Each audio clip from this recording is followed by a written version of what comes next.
Welcome to this lunchtime listen. I'm Michelle Good, the Chief Operating Officer at Good Intelligence. And today I'm talking to Juliet Caulfield, Founding Director of Identek Search, about recruitment in the identity solutions sector, especially during this pandemic environment. Welcome, Juliet. Thank you, Michelle, and thanks for inviting me to take part today. You're very welcome. Tell us a bit about what's going on in recruitment in the industry right now. Well, it's interesting because one doesn't automatically think of recruitment as a barometer of what's going on, but actually it can be a really early predictor of what's happening within a market. And I'd like to just maybe share my screen and show you some slides that I've presented to give an idea of what's happening in the market currently from our perspective. So, for those of you that don't know, Identek Search recruits into the identity solutions sector, and that covers all of the vertical market applications for identity, including, it's not changing slide, Michelle. I don't know whether that's something. You should. Oh, there we are. Okay, and so we recruit into all vertical market applications for identity. So that includes biometric payments, physical access control, citizen identity and civil security, and also identity verification for customer onboarding. So Michelle asked, how has the pandemic affected recruitment in identity? And it's a really good question, because any market dynamic like this will create opportunities and challenges. And there are certain areas of the sector that have benefited in some regard from the market dynamic, and others that haven't. And we'll look at that in a moment. So in terms of opportunities, there's definitely been an increased availability of really niche, hard to source skill sets. And that's as a direct result of some of the larger corporates making some really tough cost-cutting decisions early on in the pandemic. So people, technical specialists, some really excellent product-focused people, and other job types are available in ways that they may not have been previously. So this creates a real opportunity for those companies within biometrics that are growing or scaling to take advantage of that latent workforce. There are, of course, challenges in attracting and onboarding people when you can't meet face to face. I think in the past year, only one hire that I have made actually met their prospective employer before joining. And I have many others that have been working maybe 6-9 months in a company that they still haven't met their direct boss. So that is difficult to create a sense of engagement, a sense of belonging, and that's something that employer organisations need to think about. So should we look now at the biometric use cases that we as recruiters have seen increased demand in?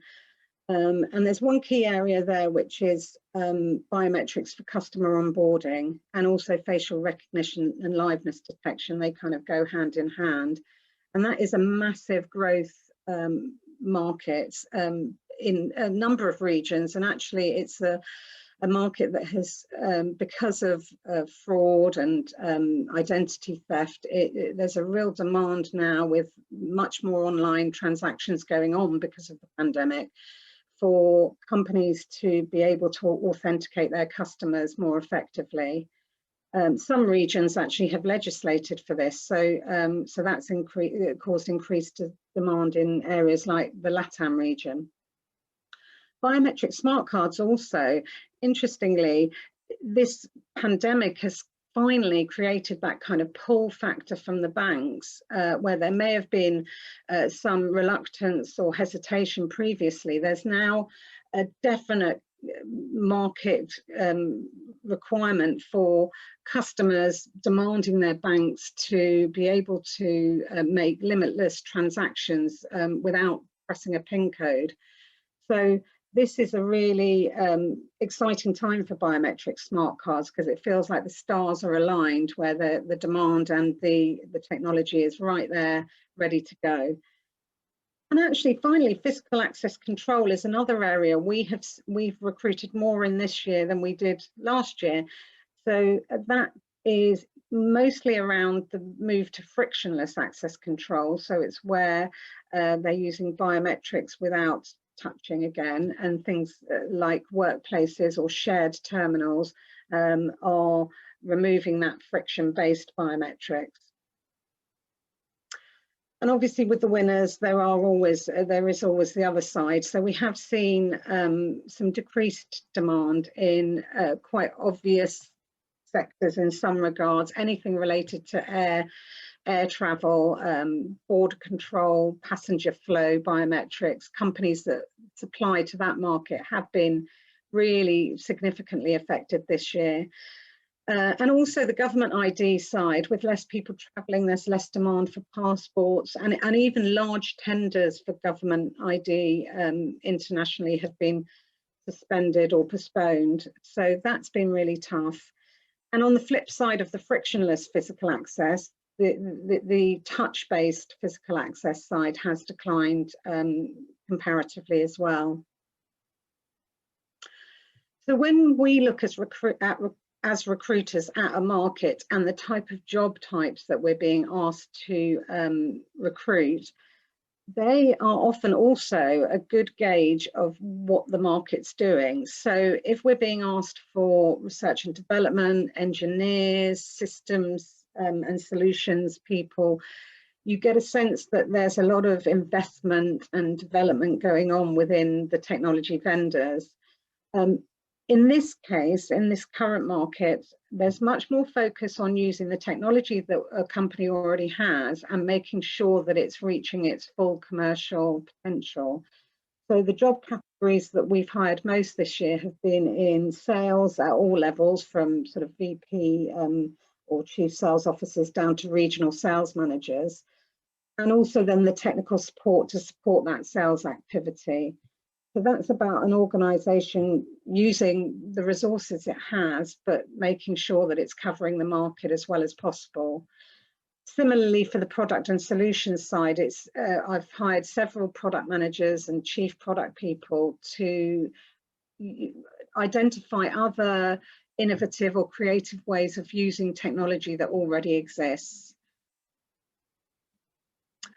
So many candidates or many people have unexpectedly found themselves in a situation where they had no plans to look for a job. They were quite happy in their current role, but now have found themselves unexpectedly looking for a job. So what to do in that situation when it's not been of your making? I mean, the first thing is to say, keep as calm as possible. I know it's easy to say, but this still is a buoyant market. And even if you've been working within an area of the market that hasn't seen increased demand recruitment wise, you know, you almost certainly will have transitional, transferable skills to be able to work in other areas of identity. Have a look, first of all, at your LinkedIn profile. This is your kind of window to the world, and it's what people will see first. So make sure that that's completely up to date and you've got as much detail as possible in there. And there's all sorts of functionality in there that when you're not looking for a job, you don't need to look at, but actually when you are, it can be quite helpful to you.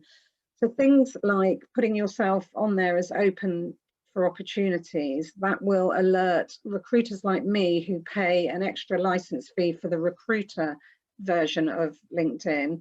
That will enable us to see you instantly, and you will come into recruiters' inboxes without doing anything. So that's a really good tip to get yourself seen and noticed as being, you know, in the job market. It's also a really good idea to check your privacy settings that you may have put on there when you first set up your LinkedIn profile. The reason I say this is that I often see candidates who've put themselves as open to opportunities, but then have set their privacy that they can't receive emails, or that you need to know their email address to send them an email. So just check that you are truly open to that market. It's really important to have a look at your CV or your resume again. Often this lies in a dusty drawer somewhere for years on end. If you've worked for a long time with one organisation, you may have even transitioned into several different jobs without really having to look at your CV. This is something that I am happy to work through with candidates that come to work with me, because there's some really easy tweaks that one can make that will make a real difference to how you come across. Just one tip here, if I were to highlight one thing, I would say try to make sure that you're getting across what your key achievements in your last job, or any of your jobs actually, what your key achievements were. And these should be things that are measurable. So for example, grew revenue from $5 million to 25 million, increased headcount from X to Y. The really tangible, measurable achievements will really create a stronger impact to a potential employer. The next point, I guess, is a bit obvious, but build your network and reach out straight away to trusted contacts that you have within the market. We are quite lucky in Identity in that even though we may be operating in a global landscape, we all, it's quite a small world, and someone like me who sees it from a multi-country perspective, you really do get a sense that we are in quite a small industry. So reach out to the people that you've worked with, that you've regarded highly, and just reignite those relationships. The other key thing to remember when you've got an unexpected gap is to make sure that you're doing something useful with it. I mean, it is useful to paint your house or do your gardening, that is useful. But actually, from a recruitment point of view, one of the first questions when I see a gap on someone's profile is, what have you been doing with that time? How have you kept up to date with the emerging trends or the emerging situation within the biometrics sector? So have a think about how you would deal with that question. Typically, a really good idea is to make sure you're still attending. I mean, I know no one's attending in person, but attend as many of the virtual conferences as you can. Sign up for webinars and events like what Good Intelligent offers. It's a really important way of keeping abreast of what's developing in the market. And the last point, of course, if you partner with a specialist recruiter who knows your sector and has a good network like we do, what we will do with a candidate is identify the organisations that you find appealing, and we can make direct approaches to our existing contacts within those to try and generate opportunities in a kind of proactive manner. So let's look now for a moment at how biometric companies can attract top talent. This, as I said, is an opportunity for those companies that are scaling or growing in any way. It's an opportunity to take advantage of some really great people that are available who ordinarily wouldn't be.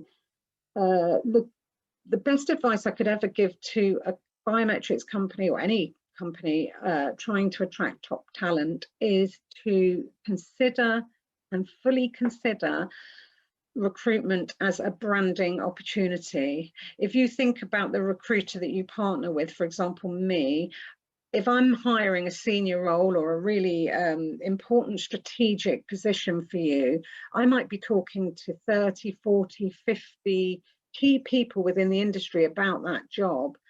So make sure that you're partnering with someone who you feel can represent your company professionally, who perhaps knows the market really well and has a perspective of the wider technology. So that's something to bear in mind. If you also use a single recruiter, then you avoid diluting the message that you send to the market. And that's quite important. You just want one coordinated, cohesive story going out into the market, because it's the purest branding opportunity that a company ever has. This next point leads on from what we were saying about the candidates. Don't automatically see a gap, an extended gap or a couple of quick job moves as a red flag in the current market. These people often haven't done anything wrong, or haven't, if you were to make an assumption about that in a normal market, it might be different, but As I say, there's some great people who are having a gap right now that you should see as an opportunity, not a threat. Make sure the recruitment process is dynamic, and if you're working with a partner like me, they'll help you do that. Avoid what I call recruitment by committee, or death by 1,000 cuts, sometimes you could think of it, where you want to involve everybody, every senior stakeholder and peer level, those kind of multiple panel, several different stages can really slow down a process, but it can also disengage a candidate. They can think, is this what happens every time a big decision has to be made? Is there a kind of collaborative committee type approach that slows everything down? So have a think about whether you're doing that. That's important. And as I said, about engagement is much tougher to do when you're not meeting people face to face. So have a think about creative ways that you could make your new employee or potential employee feel engaged in your organisation and what you're doing. And that could be between sort of offer acceptance and starting, just including them in any kind of Zoom social thing that you've got going on. I don't know if you're doing quizzes or wine tasting, or a lot of that seems to have dropped off a cliff as time went on. But if there's anything that you can do, even a phone call to see how they're getting on, that's a really great way of making them stay engaged and looking forward to joining you. So that's sort of a brief overview of what my perception of the market is. I'd be really interested to hear any feedback from the audience, Michelle, if they want to get in contact with you or me directly on LinkedIn. But yeah, I just wondered if you had any questions about that. Indeed, I do. That was great, Juliet. So thank you very much for that overview. It's fascinating, actually, how recruitment can be that temperature check on what the market's doing more widely. So thank you for that insight. I just wondered, as a market specialist in identity solutions, how can you actually cover all regions effectively? Yeah, that's a good question, because it's a big world, isn't it? And actually it is interesting that historically it's the international conferences are a great way of getting out there, meeting your clients and candidates, and many of your audience will know me pounding the floors of Trust Tech and Money 2020 and all of these mainly European events are the ones I attend, but it's a great opportunity to just really get to know not only your clients, but also the technology and have a demo of what's going on. And that's how I've built my knowledge of the biometric market. But it's also an opportunity to work when you get invited to recruit in a certain region.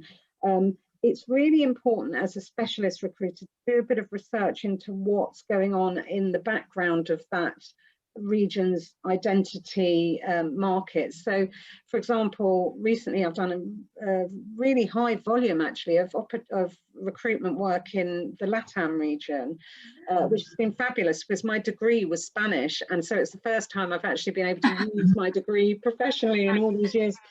Perfect. One of the things that is key about that is that the growth in customer onboarding solutions in the LATAM region has been driven because there's actually been a government regulation to say all banks need to capture biometric data. So it's knowing those kind of things. Similarly, when recruiting in India, having the understanding of the background of the Aadhaar thing. Yeah. So there are ways that you can really get under the skin of a market by just working that bit harder to get to know it. Sure. And so what, in your experience, is a common mistake that companies have made in their response to the pandemic? What would you advise they do differently? I mean, it's a difficult one because I understand why they do this, what I'm about to say, but actually many times over in cycles over the years of downturns and recessions that we've all lived through if we're a certain age, one sees this happening and being repeated, which is that a very quick reaction to a change in markets. So where a company will immediately go to cost cutting and losing people very early on. And what as a recruiter, I see then is the fallout of that, not only from the people that have become unexpectedly without work, but also the fact that, you know, a few months down the line, we're replacing often those skill sets. So sometimes I think some of the larger corporates could look at how there may be other ways in doing that. And I understand there's all sorts of market reasons for the approach that they take, but sometimes I think it's counterproductive in the long run. Sure. And then just a final question. You talked about the pandemic being an opportunity for identity solutions. So what do you foresee happening in the next 3 to 5 years post-pandemic in our market?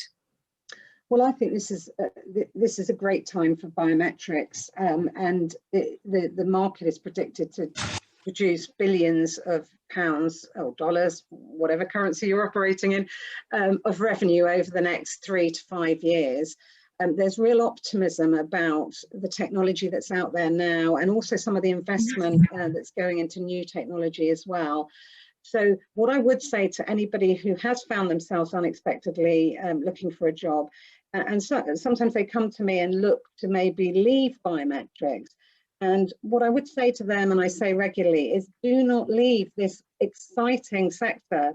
You've waited years to come to this point where it's opening up in a way that it really hasn't been able to before.